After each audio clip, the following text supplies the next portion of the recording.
It is recording, everything is working. I'm going to sit reasonably still.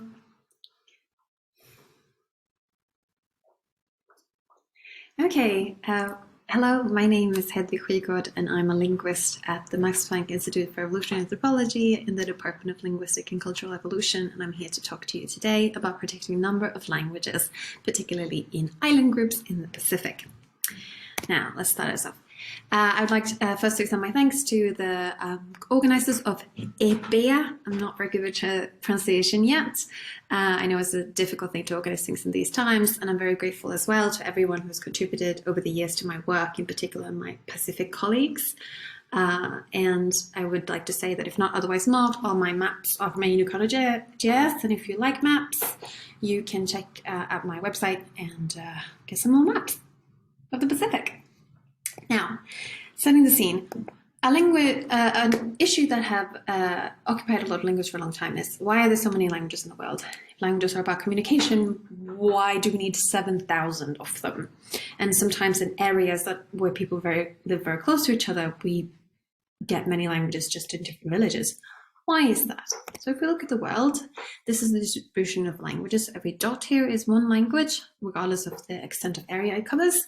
And as you can see, there's a lot of languages in Papua New Guinea and in sub-Saharan Africa here and in Southeast Asia. And generally, it looks like it might follow populations, but that's not the full explainer of how many languages are in places. And linguists and anthropologists and others are trying to understand the dynamics of this diversity. I'm interested in one area in particular, and that is the Pacific. So this is a map of the Pacific. Here we have island groups and we have languages. So some island groups have very many languages, like New Caledonia down here versus Kanaki, and Vanuatu and Tuamotu have a lot of languages. But then as we go further east, we get much, much fewer languages, and as we go north as well, we get fewer languages. Why is this? That's what I would like to find out. So it has been suggested in the literature in linguistics that it might have to do with how you organize your societies politically. So that if you have a more pyramidal political system, you get less languages, perhaps because such societies encourage more cultural cohesion and homogeneity, and that this leads to less language splitting. This was suggested sort of if you interpret some of the things written by Turner and Pauly. So what I would like to do is test if that's true, and if that effect still holds when we account for other possible effects, or if that's actually just explained by other things that we know from other studies explain a number of languages. So the data and the method. So I'll be using a couple of different ways of grouping islands. I'll talk more about that in a second. I've gathered a bunch of relevant data on things like political complexity and other things. And then I've run some classical frequentist stats on it. I am open to running other kinds of models, but I also don't want to go down a rabbit hole. More on that. So the variables that I've chosen are geography in terms of size of islands. I took both area, shoreline, the ratio between the shoreline to the area, and isolation. And in terms of environmental ones, I took some that have been found in other studies: mean rainfall, mean temperature, variability of temperature, variability of rainfall. And for some other variables, I looked at the earliest known archaeological dates of settlement of island groups and this political complexity variable that we're interested in. So here is a directed acyclic graph of the variables. And we would expect them to be interacting with each other. So what we're trying to predict here is the number of languages in a given place. And we probably think that, for example, geographic isolation and settlement time are probably related. You probably settle areas later that are further away. And there's sort of a ghost variable here, which is population size. So sadly, I can't get population size for enough of these groups to include it, but it is probably lurking there in my models. I wanted to just acknowledge that, but it's not something I can include this time at least. Yeah. So, and then the other thing we just briefly need to talk about is, what is a language, right? So first of all, languages need to, in the sense that linguists talk about them, need to have had human, non-fictional speakers. So Dothraki and Python are not languages per se. And when we segment them into dialects and languages, we usually pay attention to things like mutual intelligibility, but it's very often hard to gather information about that because we can't do a pairwise test of 7,000 languages in the world. So we take things like word lists instead and look at how much shared material there is between two given languages and use certain thresholds. Often linguists might disagree with speakers or signers in a community about where the lines are drawn, but that's okay. Different definitions can have different purposes. So for my work, I should also note that I'm focusing on the pre-colonial area. So I'm not including, for example, French or Tok Pisin or Creole languages. And I have just decided to use the glottolog way of classifying languages with a few exceptions that I included here that you can look at if you look at the slides later. That just have to do with the fact that these language communities were probably more diversified in the time period I'm interested in than they are now. And I talked to some historical linguists about that, so I split a few. And then the other question is, what is political complexity? So that's a hard question in the sense that I think that the originators of this claim are interested in is to do with vertical political complexity. And there is a variable in the ethnographic atlas, variable number 33, which gets at this. It's called jurisdictional hierarchy beyond local community, and it has a bunch of levels. For the Pacific, the main ones are listed here, 1, 2, 3, and 4. So for level 1, there's no jurisdictional hierarchy at all beyond the local community. There could be like a chief in the local community or political leader, but not beyond. And then it goes up and up. You can, for example, exemplify this with like something like a village district, an island, and then many islands at the top. That could be one geographic organization of these. And inter-jurisdictional hierarchy is to do with measuring out punishment and laws, but also it could include things like being able to go to war together. So in the Pacific, this is roughly how these categories are distributed. So there's a lot of 2s and 3s.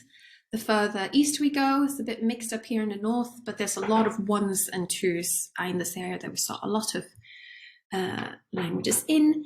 And I'd also like to thank Oliver Sheehan for helping me understand how to read ethnographies, because they are not obvious. And I had to complement the data from Ethnographic Atlas somewhat to include more island groups. Then the question becomes how to define island groups. Well, the Pacific is a really big place. And you might have seen representations like this, where you sort of get a bunch of ocean and then sort of dotted land masses around. And it might look like it's all very distant from each other. But I think it's important to keep in mind what Dr. Epeli Haofa said, that the water in the Pacific is a way of binding together places, not a barrier.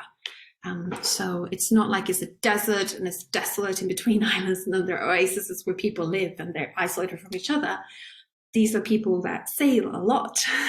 So waters is actually like a highway rather than a barrier in that sense. And taking that to heart, I was thinking of how to group islands for the study. I obviously can't use modern nation states because they're not historically relevant. Using every island gets super skewed and a bit weird. So I use some other ways of grouping islands. One is overnight sailing distance. And another one is if two islands share at least one language, they get grouped into one. And these can make like chains. So sailing distances are important because all of these places were originally settled by sailing. And there's a theory by Mark, who wrote this in 1989, that 100 miles, land miles of a distance between islands is probably such that you can go on an overnight sailing voyage to that other island. And that probably means you can be in more regular contact overall. So here's a map by Jeffrey Mark of the Micronesian islands and how they would be grouped. And this actually matches really well to language community boundaries in most cases. For example, here we get two dialect chains that are sort of somewhat overlapping. And in a lot of these, we get separate languages, or like 1 or 2 languages, or sometimes 5 per group. And if we scale that up to the rest of the Pacific, we get a map we saw earlier. And we can see, here's Micronesia where we saw earlier. And then we can see that Vanuatu gets grouped with the Tuamotu province of Solomons up here. And there's lots of languages there. And for purposes of simplifying, I am going to be focusing on what's known as remote Oceania, so this region, because that was all settled by Austronesian speakers at a comparable time span. And I didn't want to include too many confounding factors in this, one of my past studies. This was one of my PhD thesis chapters, so I tried to make it a bit constrained. So we'll be focusing mainly on remote Oceania over here. And if you group by having at least one shared language on two different islands, you get groupings like this. So if you have the same color, you're in the same island group, you get distribution of number of languages per island that looks a bit like this. And so that cuts up Vanuatu, for example, into many different island groups. So you get many more island groups, 64, when you do it like this. So let's have a look at the results. So what did my models do? Well, first, here's the results for number of islands in the island groups that are defined by overnight sailing distances. So we get units like Vanuatu plus Tuamotu, New Caledonia, Fiji, Chuuk, etc. So in this case, the x-axis is number of languages and the y is the island groups. And the red dots are the observed ones that Glottolog, with some modifications by me, say that they're all there. And the blue ones with the error bars are how many my model predict. So, as you might notice, a lot of them have 1.